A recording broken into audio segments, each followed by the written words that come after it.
My name is Drew Beckie. I'm a defender with the Ottawa Fury. My dad had a spot on his big right toe, and he thought it was a foot fungus, something, that, we'll go get it checked out. And the doctor actually misdiagnosed it and said, right, it was a foot fungus, don't worry about it, here's some topical anesthetics, and then you should be fine, it should go away. Well, his cancer metastasized into his liver and lymph nodes. He battled with it for 4 years and went into remission after 2. So in 2000 it went in remission, so it was looking good, it felt great. Cancer, when it comes back, is much more deadly, but he continued to battle, did some experimental treatments in Tijuana, and in November 2001 he died.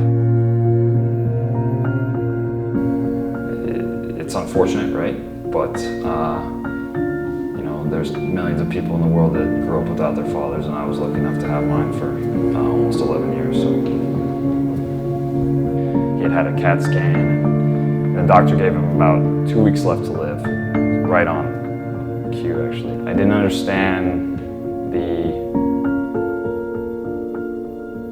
brevity of the situation, the depth of what was going to happen. I remember sleeping every night and waking up intermittently and thinking, is he still alive? He's still breathing. And so I was at school, and my mom came and got me from class and said,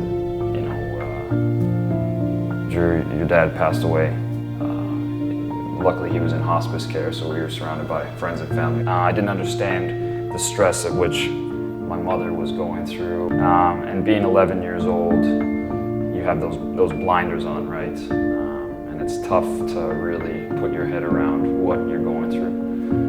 And that's why I want to share my experience and to bring kids together to say that it's all going to be okay. We go through these things as individuals and as groups. And there's people out there that know what you're going through. After the game, I met with 2 young children who had recently lost their father to cancer.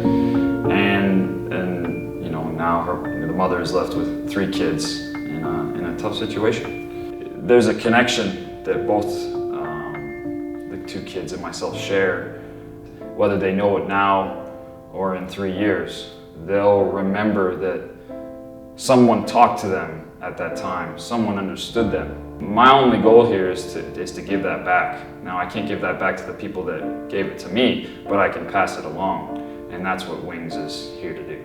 So WINGS stands for Walking in Grief's Shadow, and we talk about the shadow because it always follows you around, right? When you're in the sun, you're always trying to find that shade. But this isn't the shade we're talking about. We're talking about something that is part of you, that is an ingredient of what you are now because you have lost a parent, and making sure that this shadow doesn't hold you down.